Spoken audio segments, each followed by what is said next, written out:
जीवन में आगे बढ़ना चाहते हैं, जीवन में तरक्की करना चाहते हैं, व्यापार और नौकरी क्या करें, कई बार इस चीज़ में हम कंफ्यूज हो जाते हैं, असमंजस में पड़ जाते हैं। आखिर इसका जवाब हमें कौन दे? व्यापार और नौकरी अगर हमें करनी है तो किन चीज़ों का ध्यान हमें रखना होगा? आचार्य श्री, बहुत बहुत स्वागत है आपका। जय श्री राम, जय श्री बालाजी। देखिए भावना जी, जब हम व्यापार की और नौकरी की बात करते हैं तो हमें सबसे पहले इस बात का ध्यान रखना चाहिए कि हमारी कुंडली में व्यापार करना अच्छा रहेगा या नौकरी करना जी। क्योंकि नौकरी करने वाले ग्रह अलग होते हैं और व्यापार करने वाले ग्रह अलग होते हैं। अनेक लोग आपने देखे होंगे कि साथ साथ में नौकरी भी करते हैं और व्यापार भी कर लेते हैं। बिल्कुल। वो स्थितियां अलग होती हैं। अगर व्यक्ति नौकरी करना चाहता है, और बहुत सारे लोग देखे होंगे आपने कि नौकरी में सक्सेस मिल जाती है उनको, बिल्कुल। और बहुत सारे ऐसे लोग होंगे कि उन्हें जीवन भर नौकरी करते रहे, कभी भी उन्हें सक्सेस हासिल नहीं हुई। जी। तो ये ग्रहों का ही प्रभाव है। बिल्कुल। अगर जन्म पत्रिका में देखा जाए तो नौकरी का भाव जो होता है वो छठा भाव होता है।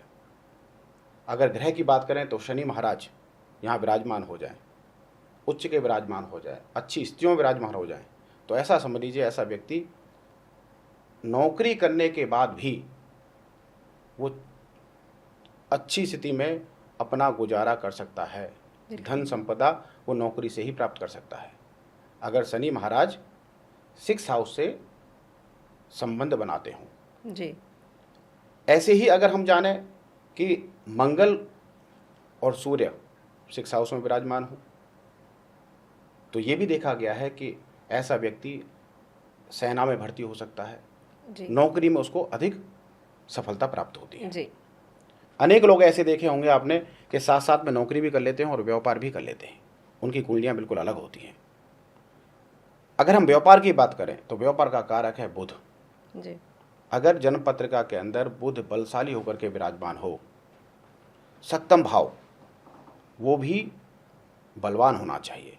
जी। जिस व्यक्ति ने व्यापार करना है, इन दोनों चीज़ों को देखना बड़ा ही आवश्यक है उसके लिए। अगर सप्तम भाव बलहीन है तो व्यापार करने के बाद भी आपको मुंह की खानी पड़ सकती है। जी। बहुत सारे लोग सोचते होंगे कि व्यापार बड़ा आसान है, लेकिन अगर सप्तम भाव अगर कमज़ोर है तो आप अपनी पत्रिका दिखा करके ही व्यापार करें। बिल्कुल।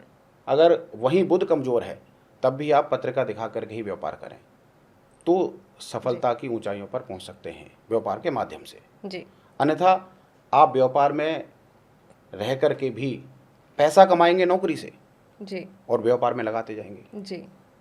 अनेक लोग ऐसे देखे हैं मैंने कि आज भी वो नौकरी करते हैं और व्यापार की उनकी जो चाह है वो ख़त्म नहीं होती। जी। और नौकरी से पैसा लेते हैं, व्यापार में लगाते हैं और व्यापार में लगा देते हैं। तो सबसे पहले अपनी जन्म पत्रिका का विश्लेषण विधि पूर्वक करवाना चाहिए।